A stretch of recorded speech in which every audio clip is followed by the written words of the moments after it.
Salt community, welcome to the Monochrome Podcast. We are so excited that you're joining us today. If you're joining us for the first time, your first listen, we are here for those who make Sunday happen.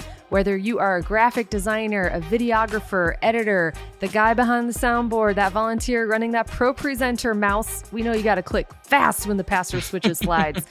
But we are here for you. We're tackling problems that our creatives and techs are facing in their local church, and we're having fun doing it.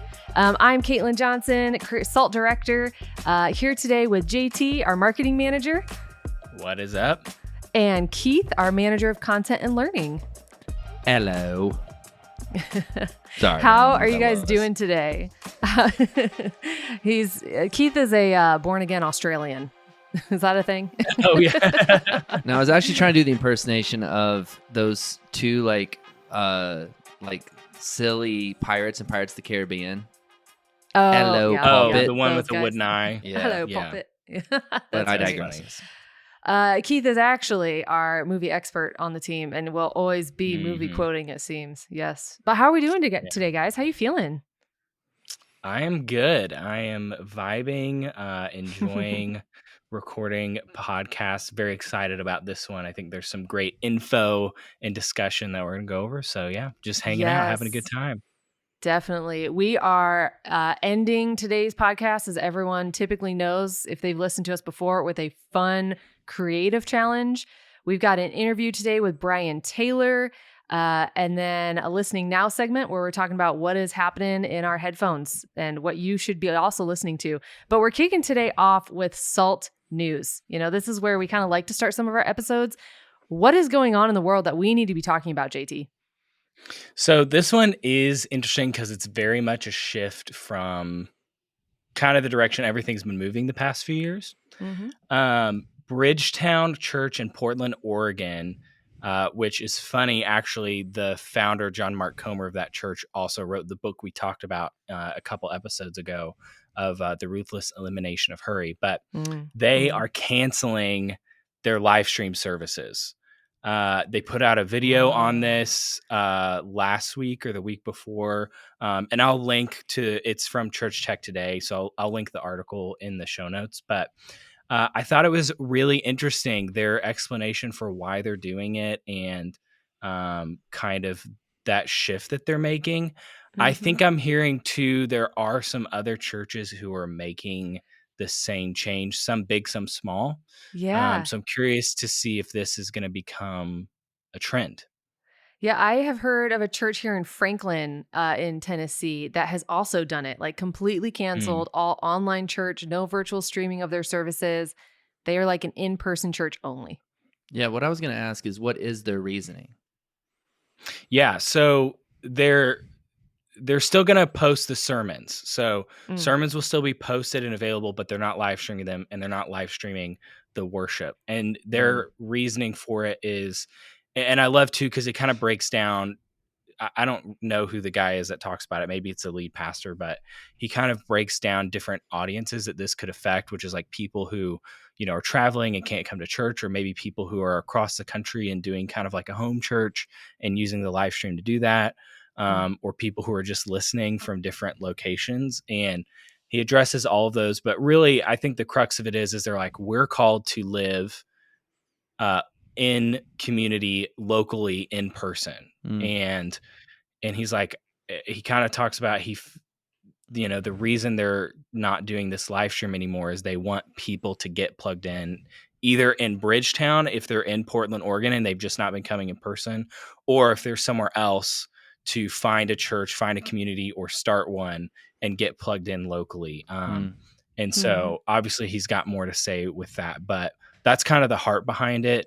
And so I think that's a very noble and good thing. I think especially too, like when you think of online church, your mind goes straight to live church. And I think like we've talked to Beth Burns about this at conference, but something they are very, very passionate and like proactive about is getting their online people plugged into local churches. And so I think they do that really well, but a lot of churches just don't have the resources to do that. Sure. They don't have the ability to plug people in who are watching the live stream. And a lot of churches barely have enough resources to run a live stream. Yeah. And so I think this is a trend we will see start to catch on really quickly. That last point that you made is, to me, an interesting one about resource allocation, because we all know that the church can be a little bit of kind of monkey see, monkey do. We see one church doing something that works for them, and we assume copy and paste that'll work here too. And each church's audiences, each church's people are not identical to the others, and so I think that if it's stretching a church's budget, if they're not able to do it and do it well, and it's creating more headaches, and it's a distraction to the production team, the media team on a Sunday to not be able to give all their focus and effort to the people that showed up that day to worship, then it's probably just more trouble than it's worth. And and maybe something to really consider is, I do really like that the pastor still wants to put his sermons out, because I think that at the end of the day, getting the word of God out in as many possible ways as possible is a great, awesome blessing of God that these mediums exist. And so let's take full advantage of them, And, well, I would say I'm almost on the opposite spectrum of that, because number one, yes, total noble pursuit. I love the heart and the reason why that they're choosing to stop virtual church and like live streaming church. I'll put it that way. At the same time, though, it's such a struggle for me because I live a life where I attend church virtually a lot. Full transparency, I am weird. I have a phobia about driving in a lot of traffic. And yet I live in downtown Nashville. So I don't drive. The and so worst for city in me, the world for that. yeah, well, that in Atlanta, it seems like. But if I can't walk to church, then I am probably not going to church, which means I attend virtually often because my husband travels for work. And so if we're not going together and he's driving, then I'm usually not going to church, or I'm only going to a church I can walk to. And it's hard when you want to find a church that you can find your people in and speaks to you. But then if they, aren't in walking distance, I'm attending virtually. So if churches start cutting that off completely, like I know then I lose an option of some Sunday services I can go to. And I think it goes without saying there's a lot of people in different scenarios that do attend church virtually. So I hope it doesn't become a trend after COVID now to like stop having live streaming church.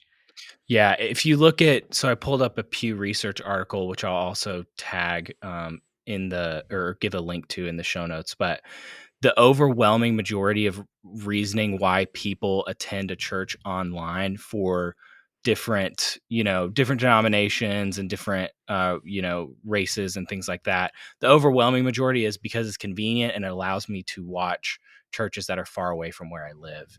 And then the much smaller reasonings are because I have a disability and I can't attend in person, or because my church only meets online. And so I think it's interesting that a lot of people are just attending online because they like the church and they don't live anywhere near it, and it's not necessarily their local body. So yeah, I don't know. I think there's a lot to be said about it because, like you said, Keith, having that online presence and having the word out there. And I think having a place to worship and to have that experience is equally as important as hearing the word. And so removing that, I don't know. I don't know what effect that's going to have on the big, the big C church globally and across the country. Well, it's interesting. I think too, there are some advantages of not doing it anymore, like the resource allocation side of things. Also, like having licensing for putting worship music online is expensive. And also can be kind of complicated for people to figure out what licenses they need. And, if you play Spotify before, your church service. And so, for a lot of churches, it may be like, finally, this is so much easier than us having to do this. And so I don't know. I think we'll see it. I think you'll see some churches drop it and some people keep it, and there's merits, I think, to both. And maybe you just need to sort it out for what works best for what you have available to you. We have 3 rules of church media teams that we want to tell you about. Number 1, never ever judge each other's coffee choices. Number 2, never ever let friends use bad church media. So we would be pretty bad friends if we didn't tell you about your best option for finding really good church media, and that is SALT's presenting partner, Shift Worship. Shift Worship has the resources you need to create visually stunning worship experiences every week, from videos to motion graphics, stills, title slides, and even social graphics. Wait, y'all forgot to mention the secret third rule. They never ever pay for the first month of media. Seriously, you'll get your first 30 days of new media from Shift Worship completely free when you go to the link in our show notes. Thanks, Shift Worship. All right, let's move into the noise we are hearing in our headphones. What are we listening to now? And I am so excited to talk about this segment today because I have spent the last week working on our SALT 2024 playlist. And some of you are like, what is that? So at conference, we always have a very fun, very upbeat, C for Church rated playlist that we play at registration because we want it to be a party when you come see us in the fall at SALT 2024 conference. So I have been working on crafting that playlist. And as I've been working on that, I was just reminded by a number of people my age, millennials and older Gen Z, a lot of our generation, we don't listen to Christian music anymore. And I think it's because there is a big staple that Christian made products are just low quality and not very, I guess you could say, artistic or well done. And I truly believe, and we've had so many conversations about this as a team, but I believe that's changing. Mm-hmm. I 100% agree. You guys in that boat? Yeah. I think it's changing. I think The Chosen Anyone is a on TV Instagram show. is seeing that change for sure. Too. Oh, yes. I have it's a very changing strong on take TV. on this. Oh, okay. I think All right. that the secular arts are diminishing more and more because what they have done is concentrate on messaging and less on the artistic, creative side of things, where the church for years only concentrated on the messaging and we're just dabbling in the arts. And now we're giving the space for so many creatives to really kind of utilize their gifts and everything in the church. And we're starting to concentrate on the art as much as we are on the message. And it allows the Christian entertainment, music, TV show, movie, whatever it is, to really outshine, in my personal opinion, a lot of what the secular kind of economy is creating. I think that, along with we are able as individuals to put more out ourselves now to the internet. Technology has allowed us to self-publish books and music to Spotify and all these things that it allows us to get our creative art out there. And because of that, I know just having these conversations with people, I was like, I need to do better at finding that quality Christian music in my life because I did step away from it for a very long time. And so I just want to invite everyone listening today to find this podcast or this playlist. We've got it on Spotify right now. It's just called SALT 2024. But man, we are finding upbeat, what we would consider quality and good Christian music to help bring our generation back to listening to Christian tunes. Now, you'll definitely recognize some names out there. Blessings Offer, Crowder, Lauren Daigle, Brandon Lake, Lecrae. Those are some big names that you'll probably recognize that are on that list. But I got some throwbacks in there too, because let's admit it, the 90s and early 2000s had some just chef's kiss music. But we got some new artists that maybe you haven't heard of. Yeah, that's right, Jars of Clay. But I've got some Anthony Brown, Limo Blaze, Johnny Swim, which we talked about in one of our episodes, Josiah Queen, Cochran & Co., Riley Clemens, Corin Hawthorne, Taya, Apollo Limited, so many more.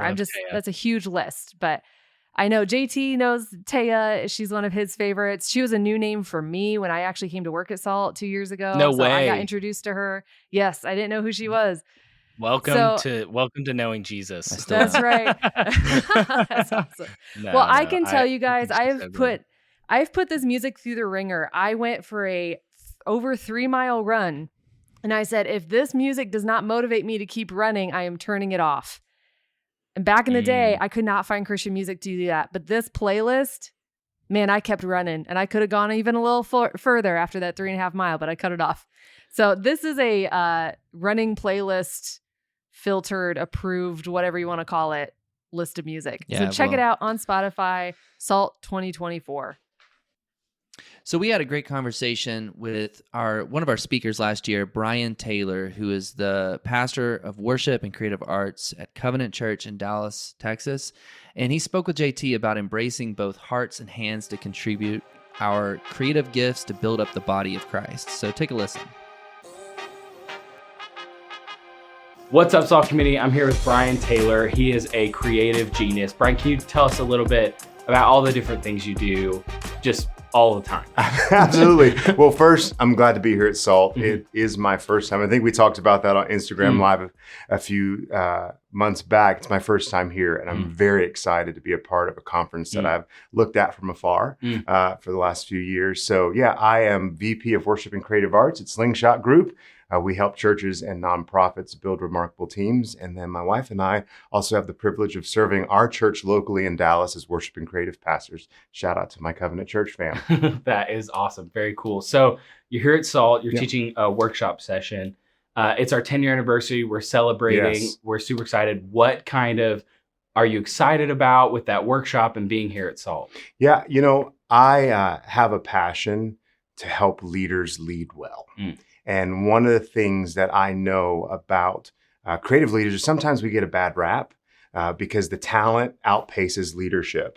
And even as I was looking through some of the workshops and the keynotes, I mean, there's an embracing of creativity here, right? And I think it's going to be an inspiring time for us together. But I think there's also some really practical equipping that's going to happen in smaller groups and in smaller rooms as we gather around tables and in lobbies and in coffee shops to really spur each other on in excelling in our leadership, not just our creativity. So I'm excited to be a part of that today, primarily talking to some worship leaders about dealing with last minute changes. And then Dewan Hill and I are talking about the modern worship choir. That's awesome. As well. Very cool. So thinking about modern, at SALT, we love to think about the future and what's coming. Yeah. And so thinking about whether it's worship or leadership or creative, just ingenuity, what is something that you are super excited about that you think the church is going to be embracing and doing in the next coming 5 to 10 years? Yeah, what I hope to see, I start there. What I hope to see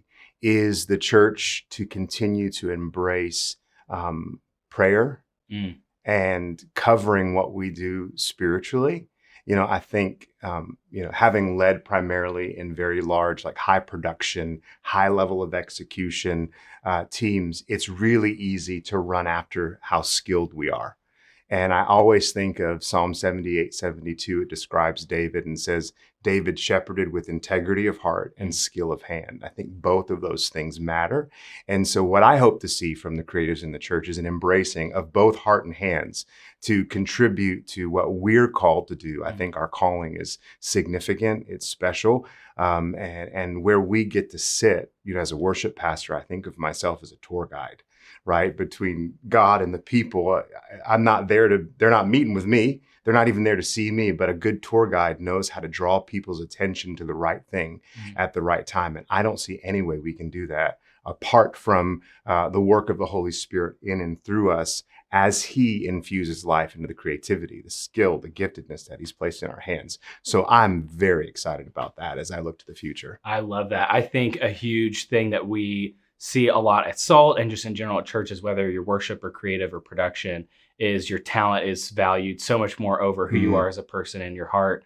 And so I love you talking about David just shepherding the heart and that coming first, even before the talent and the expertise. It's a firm foundation for us. If we have that, we can change anything about what things look like on the outside, as long as we maintain that posture and that heart that puts God at the center, even of our creativity. So if there's a worship leader out there somewhere who, or a creative leader or something like that, who is maybe wearing a lot of hats, but they have a team and they're not sure, what are my first steps to make sure that I'm shepherding my team in that way?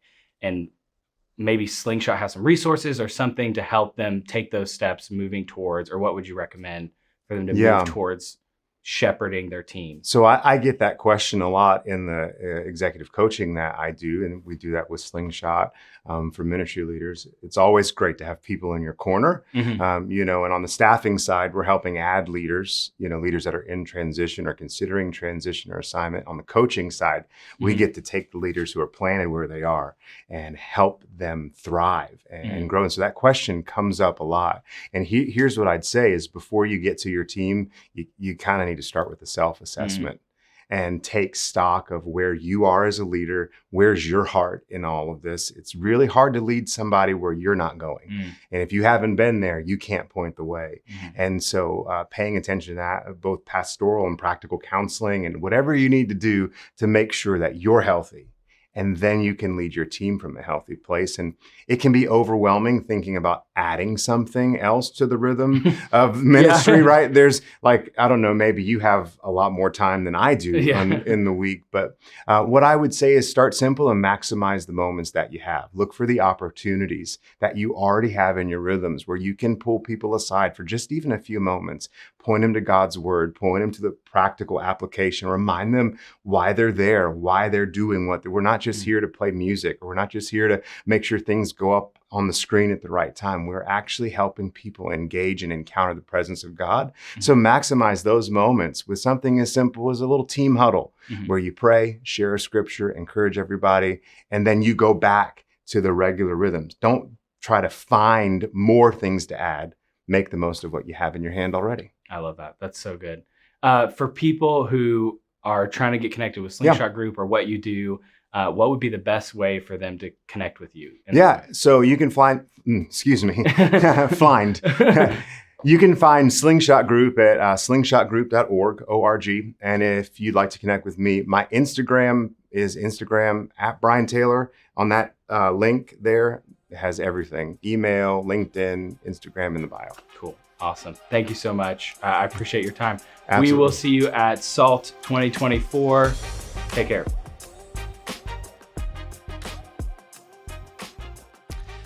Man, that's great. Just listening to Brian Taylor. He has got such a passion, you can tell, for leaders in the church. And it flows out of him. Like you just being in his presence, you are encouraged. I love Brian. He's one of my favorite people. Just so you know, if you haven't yet had a chance to check out our Road to Salt webinar series that's been going on, we're doing 4 different series throughout the year. Brian Taylor is going to be leading one on worship, and it's entitled Leading a Local Church Worship Ministry Without Losing Your Joy, which I think is a critical topic to speak on. No one struggles with right? that. No one struggles with this. No He's one just felt going a to speak to pang the in their choir. chest. Literally probably speak to the choir. But that said, we would encourage you to join. It's going to be in Q4 this year, so be looking forward to that. But you can go ahead and sign up now and go ahead and purchase your membership so that you can check that entire series out. Just go to roadtosalt.com and you can see the series that are coming up, the series that have played that you can get access to. And then, of course, be ready for Brian Taylor. All right, everybody, it is time for the SALT Creative Challenge. So today, what we want you to do is pretty much do a customer experience journey map, okay? So this is what companies do in order to figure out what is the experience of people that use their product or are a part of their organization from the moment that they are introduced to them to the moment that they have received and kind of experienced whatever the big payoff is about being a part of that or enjoying that product. For us, we don't look at it as customers because that's not what we do in the church, but instead it would be our church attendee experience journey map. So what I want you to do is to Google what is a customer experience journey map, and you will get examples. Essentially what it is going to be is you are going to draw boxes with arrows pointing and in a sequence to show the flow of someone's experience from the moment that they arrive to church on Sunday to the moment that they leave. And then what I want you to do is to figure out, where does your ministry plug into that flow? so that you can better understand what is that point in which I'm able to serve the body. When do I need to be at my greatest point of focus and use the greatest amount of my energy for? So here's the deal. This is beneficial for everyone to do, but how much greater for the church to do, to know where it is that we are getting that opportunity that Christ has given us to impact the church. I want to encourage you, go and fill out your church attendee experience journey maps today. And by the way, share them, #SaltCreativeChallenge on your socials. We would love to see them. Nice. Awesome. I know that we have done this as a business practice, and then we tried it as a team practice to see our journeys. And man, we learned a lot. Like, how are we serving the SALT community with these journeys? So I love that challenge. I cannot wait to see you guys post these and share them. And if you're like, oh man, it's embarrassing to post this work, I just want to encourage you. You're encouraging someone else when you post and share these. So please help out these other churches that are listening to the podcast saying, well, what does that look like for other churches? How can I compare it to our church? What are some ideas we can share? Our creative challenges are all about, I think, sharing and pushing boundaries and pushing all of us to excellence. But we're so glad that you guys joined us. I'm really looking forward to next week's episode 7. JT, Keith, thank you for joining me today. You're welcome. I know we'll hear from you both again in the future. But don't forget, every week we're dropping a new episode. We'll see you then.